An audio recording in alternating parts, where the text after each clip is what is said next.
What is up? Welcome to the Levitt Creative channel, and in today's video we're going to make this cute R. You could do whatever letter you'd like, but we're going to take this and turn it into this and then to this. If you want to add text, go to Actions, Add, and then Add Text.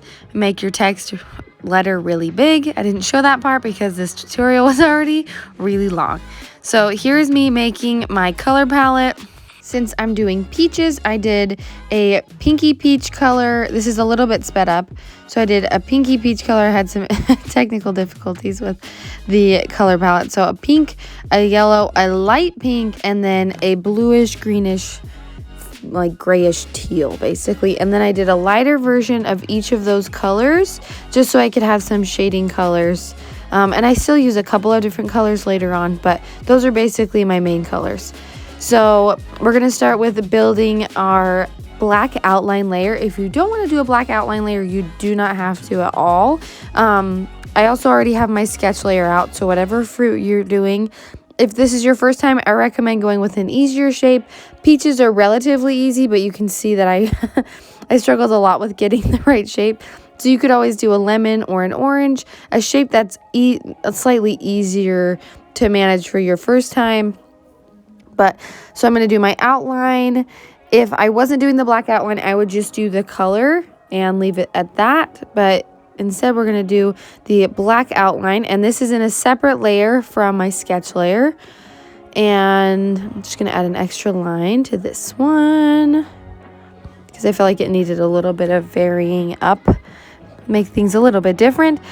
So now we're going to add another layer and do all of our leaves. And this one I definitely speed up because it takes me a long time to do all the leaves. But I wasn't too worried about like putting them on branches. I just put random leaves all over the place. Sometimes I would couple them together. That was just because I wanted it to not look all the exact same. Some of them I had them go like underneath the peach. Some of them it's just hanging out off the side. And don't worry too much about keeping them all within, like if they go out slightly outside the letter, that's okay. Because we're going to do the clipping mask on it anyways. So better to make it go over just a little bit to make it look normal than to worry so bad about making it so consistent. So there's our leaf layer. And now what we're going to do is we're going to start adding color. So I'm going to make a new layer underneath my peach outline layer. And I'm going to make my peach outline a reference layer once I realize I need to do that. So we're going to use the selection tool. So I'm going to make my outline layer a reference. And if you weren't doing this, you would just draw and color in if you weren't doing an outline layer. So I'm going to tap with the automatic selection tool. And then I'm going to tap the brush. I've already got my color selected. I just need to pick a bigger brush.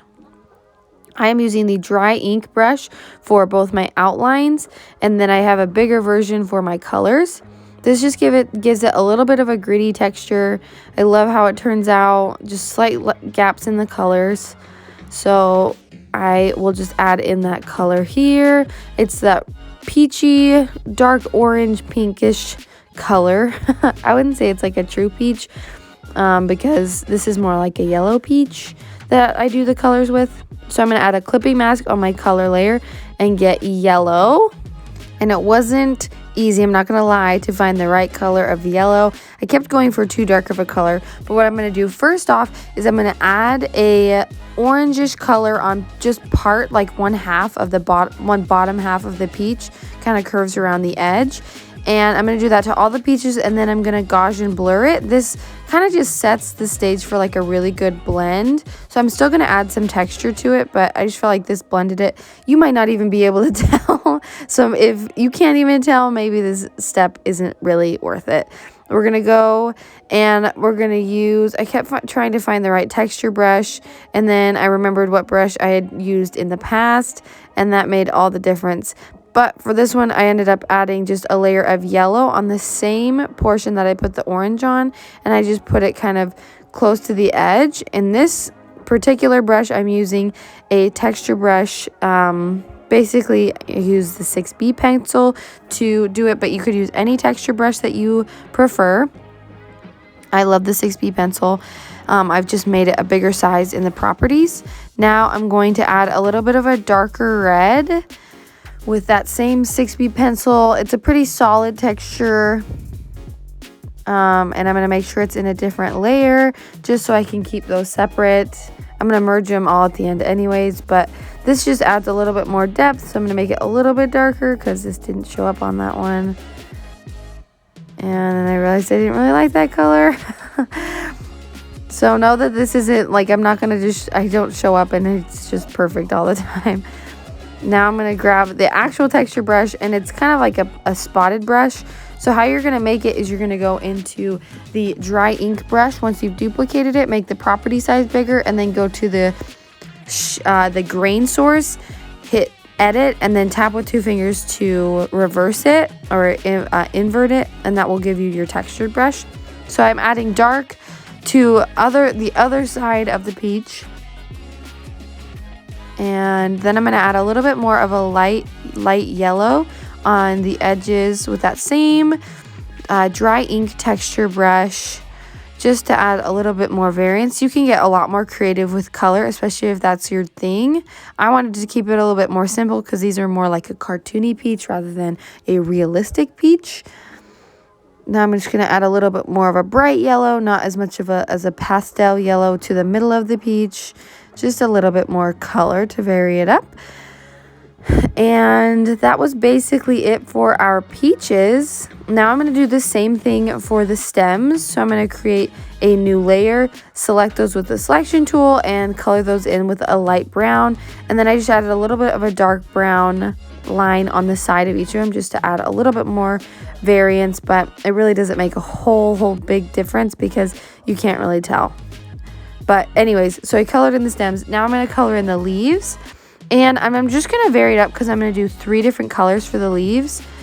So I'm going to color those in using this automatic selection tool. I'm going to do a darker green or a lighter green for these ones. And then I'm doing a dark green. This time I'm not using the selection tool because these leaves didn't have like a finished edge. So I couldn't use the selection tool with them because you have to have a closed edge to do the selection tool. So that is, again, all 3 of those different colors are in different layers, and that just makes it easier for me to shade them later on. So now I'm going to add a new layer on top of each one of those and make a clipping mask for all 3 of the different colors. This will make it so when I shade them and highlight them, it's really easy and I don't have to worry about like being really careful. I'm using that same dry ink inverted brush.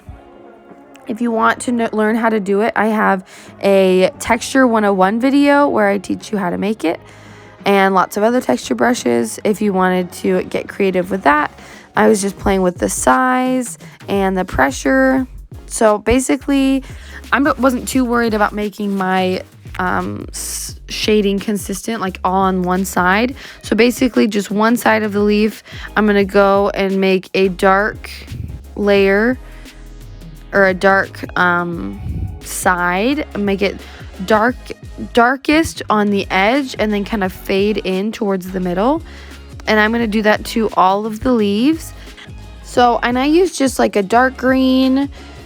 So basically the green that I use for the darkest leaves, I use for the shadow on the lightest leaves. And then I just use the color wheel for a lot of the other colors. So I use like a really light green for the shading or the highlighting for the really light leaves.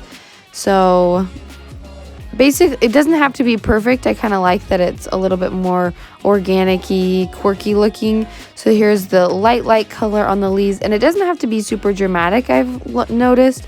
If it's just like a really light color, it just adds a little bit more interest to the eye. Makes it just look a little bit more interesting and fun. So here's me doing the shadows on the medium tone leaves, not the darkest, not the lightest. And I'm just doing it on the opposite side that I put the highlight on. Now for the darkest color, I'm doing almost a black. It's not quite black, but just a dark green. And then using the lightest color of leaf for the highlight portion of the dark leaves. And I meant to apologize for this earlier, but my husband's in the background playing GTA. So if you hear screaming, know that it's because he's playing a video game. So now I'm going to edit the color of our letter. I had it just as a dark gray. And I'm going to pick a color that's kind of in that same color family, a lightish, orangish, peachish color. Something that's not super bright and distracting, but kind of goes into the family of the colors.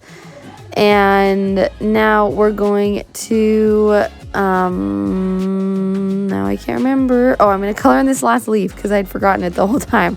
And I'm not going to worry about shading and highlighting it because it's so tiny. So now we're going to merge the layers with their clipped layers. And I do this first just because sometimes when you merge them all together with clipping masks, it messes stuff up. So I'm going to merge the clipping layers together first.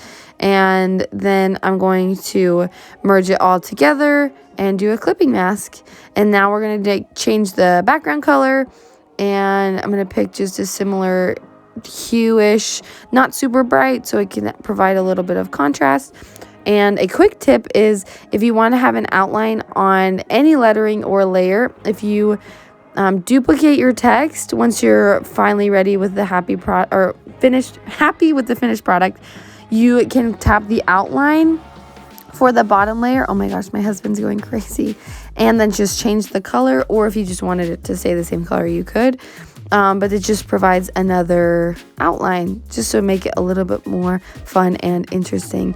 I hope that this tutorial was helpful for you. Thank you so much for watching and supporting my channel. If this video was helpful, please like, subscribe, and share it with someone you love. Stay tuned and comment below if you have any tutorials that you'd like me to make in the future.